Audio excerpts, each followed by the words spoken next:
Hello friends, అందరికీ నమస్కారం. Shri Guru channel నుండి తెలంగాణ కమిటీలు అనే సిరీస్ చేస్తున్నాం కదా.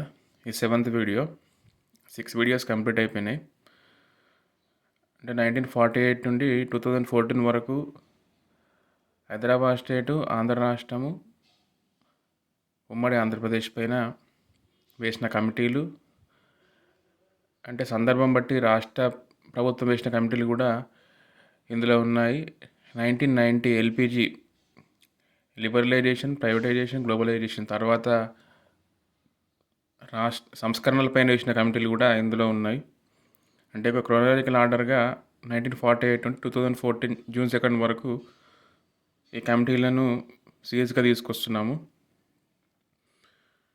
అంటే irrespective of departments, S I P C groups except group one ఫిలిమ్స్లో తెలంగాణ మూమెంట్ లేదు. గ్రూప్ 2, గ్రూప్ 3, గ్రూప్ 4 వీటికి అన్ని డిపార్ట్మెంట్స్ జిఎస్ పేపర్స్కి యూజ్ అవుతాయి. ఇవి మ్యాచ్ ద ఫాలోయింగ్లో అడుగుతున్నాడు కాబట్టి మీరు ఒకసారి కమిటీలన్నీ నోట్ చేసుకుంటే మీకు వచ్చే ఎగ్జామ్స్కి వెళ్ళిపోతుంది. ఛానల్ని సబ్స్క్రైబ్ చేసుకోండి, షేర్ చేయండి. మ్యాటర్లోకి వస్తే శ్రీకృష్ణ కమిటీ 2009 నవంబర్ 29 రోజు కేసీఆర్ గారి దీక్ష తర్వాత 2009 డిసెంబర్ 9 రోజు కేంద్ర ప్రభుత్వం ఒక ప్రకటన చేసింది. తెలంగాణ రాష్ట్రాన్ని ఏర్పాటు చేస్తున్నాము, ఏర్పాటు ప్రక్రియ ప్రారంభమైందని చిదంబరం గారు ప్రకటన చేస్తారు. తర్వాత సమైక్యాంధ్ర ఉద్యమం అనేది ప్రారంభమవుతుంది ఆంధ్ర రాష్ట్రంలో, ఆంధ్రప్రదేశ్లో, ఆంధ్ర సైడ్. మళ్ళీ డిసెంబర్ 23 రోజు రెండో ప్రకటన వస్తుంది కేంద్ర ప్రభుత్వం నుంచి. అన్ని పార్టీలు తెలంగాణ, ఆంధ్రప్రదేశ్ ప్రాంతాల వారిగా విడిపోయినాయి కాబట్టి అన్ని ప్రాంతాల ప్రజలకు ఆమోదయోగ్యమైన పరిష్కారంగా అనుకుంటాము. దాన్ని కొంచెము సంప్రదింపులు చేయాల్సి వస్తుంది, దానికి కొంచెం టైం పడుతుందని చెప్పి రెండో ప్రకటన కూడా చేస్తారు. అది డిసెంబర్ 23, 2009. తర్వాత 2010 జనవరిలో అన్ని పార్టీలను పిలిచి కేంద్ర హోంశాఖ మాట్లాడుతుంది.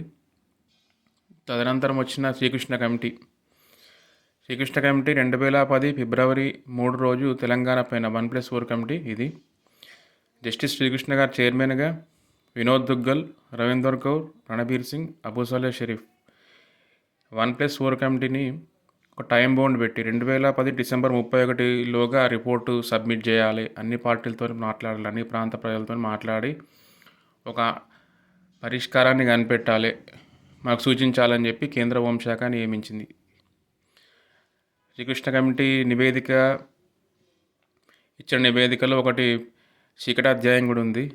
అంటే ఇట్లా మీడియా మేనేజ్మెంట్. అది మీడియా మేనేజ్మెంట్ ఉద్యమం ఉధృతం కాకుండా దాన్ని స్టాప్ చేయాలంటే ఏం చేయాలనేది ఆ అధ్యాయంలో పేర్కొన్నారు. శ్రీకృష్ణ కమిటీ ఇచ్చిన రిపోర్ట్లో 5వ అంశము హైదరాబాద్ రాజధానితో కూడిన ప్రత్యేక తెలంగాణ ఏర్పాటు. శ్రీకృష్ణ కమిటీ ఒక రోజు ముందే రిపోర్ట్ ఇచ్చింది. 2010 డిసెంబర్ 30 రోజే రిపోర్ట్ ఇచ్చింది. ఇది గుర్తుపెట్టుకోవాలి. శ్రీకృష్ణ కమిటీ ఏర్పడిన రోజు 2010 ఫిబ్రవరి 3 ఏదైతే ఉందో, తెలంగాణ ఉద్యమ సాధనలో కొన్ని కార్యక్రమాలు నిర్వహించారు కదా. ఆ నిర్వహించిన కార్యక్రమాల్లో వంట వార్పు అనే కార్యక్రమం 2010 ఫిబ్రవరి 3 రోజు జరిగింది. ఇది గుర్తుపెట్టుకోవాలి. నెక్స్ట్ వచ్చింది ఏకే యాంటోనీ కమిటీ. తెలంగాణ ఏర్పాటు చేస్తున్న సిడబ్ల్యూసి తీర్మానం ఇచ్చిన తర్వాత 2013 ఆగస్టు 6 రోజు రాష్ట్ర విభజన ఎట్లా అమలు చేయాలనే దానిపైన ఏకే యాంటోనీ కమిటీ వేశారు. ఏకే యాంటోనీ గారు అధ్యక్షునిగా, విజయ్ సింగ్, వీరప్ప మొయిలీ, అహ్మద్ పటేల్ వీరితో కూడిన కమిటీ ఇది. వీళ్ళకు సిఫారసు చేసిర్రు హెచ్ఎండిఏ పరిధిని ఉమ్మడి రాజధాని చేద్దామని. హెచ్ఎండిఏ అంటే హైదరాబాద్ మెట్రోపాలిటన్ డెవలప్మెంట్ అథారిటీ. ఇందులో తెలంగాణ చెందిన 5 జిల్లాలు కూడా ఇందులో ఇమిడి ఉన్నాయి కాబట్టి తెలంగాణ ప్రాంతం నుంచి వ్యతిరేకత వస్తుంది. 10 సంవత్సరాలు ఉమ్మడి రాజధాని ఆంధ్రప్రదేశ్కి, తెలంగాణకు. వాళ్ళు కూడా ఇక్కడి నుండి పరిపాలిస్తారు కాబట్టి తెలంగాణ ప్రజలు ఒప్పుకోరు అనుకున్నారు. ఈ సిఫారసు చేసిన ఉపయోగం ఉండదని చెప్పి హెచ్ఎండిఏ ప్లేస్లో జేహెచ్ఎంసి, గ్రేటర్ హైదరాబాద్ మున్సిపల్ కార్పొరేషన్ను ఉమ్మడి రాజధాని కిందగా మారుద్దామని చెప్పి ఒక సిఫారసు చేస్తారు. అయితే ఈ సిఫారసు కూడా అమలు కాలేదు. అయితే ఇదే కమిటీకి రాయల్ తెలంగాణ ఇవ్వాలని చెప్పి కూడా ప్రపోజల్ వచ్చింది. అన్ని ప్రపోజల్ తీసుకున్నారు. తర్వాత 2013 అక్టోబర్ 3 రోజు సెంట్రల్ క్యాబినెట్ కేంద్ర మంత్రివర్గము హైదరాబాద్ రాజధానిగా కూడిన ప్రత్యేక తెలంగాణ ఏర్పాటుకు అనుకూలంగా నిర్ణయం తీసుకున్నారు, ఒక తీర్మానం చేశారు. కాబట్టి శ్రీకృష్ణ కమిటీ రిపోర్టు చాలా ఇంపార్టెంటు అన్ని ఎగ్జామ్లకి. దాంతోపాటు